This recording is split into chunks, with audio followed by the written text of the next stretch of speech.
Hey, Clive, how you doing? Yeah, I'm pretty good, Dan. Thanks very much. All Good. right. And yourself?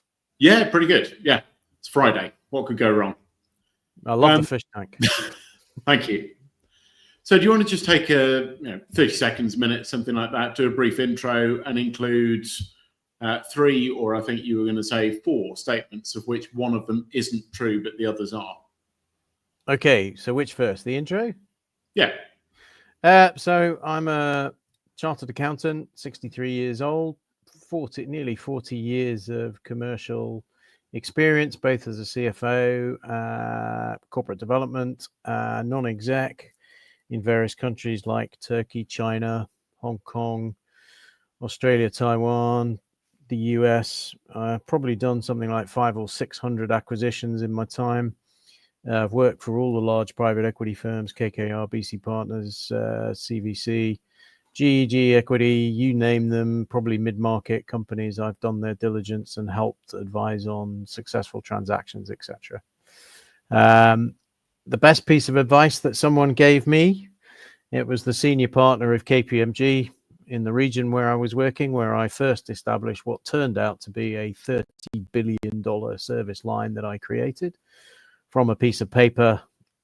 Me and an assistant called Elaine Reeves, who, shout out to her if she hears this, she was fantastic. And the guy just simply said, when people stop you because you're commercial and you're going to go and break a few plates, tell me what I'm supposed to have told you when you get stopped, and ring me before they do. Which I then replicated with my entire team, which grew from 0 to 35 people in 18 months and went from 0 to 6 million in 18 months. And we then effectively, the business grew across the world, was rolled out in the States. I was only, what was I? I was 34 at the time when I created this beast.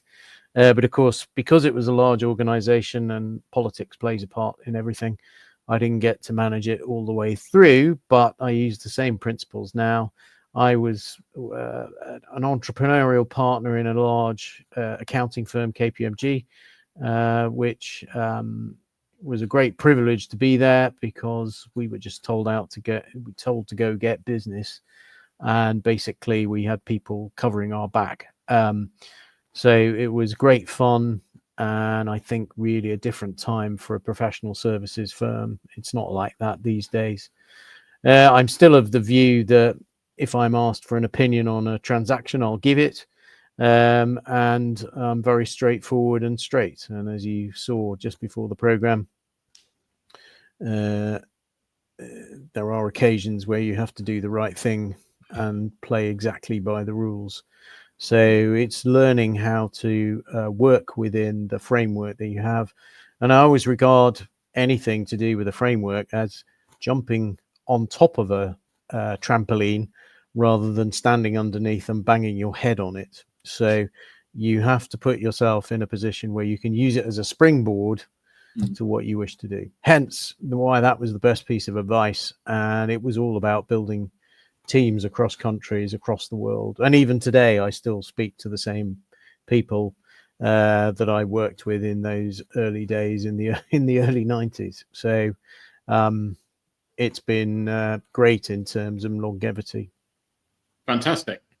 And what about the statements of which one of them isn't true? Okay, so first of all, I sang at the Royal Albert Hall and Royal Festival Hall, age 11.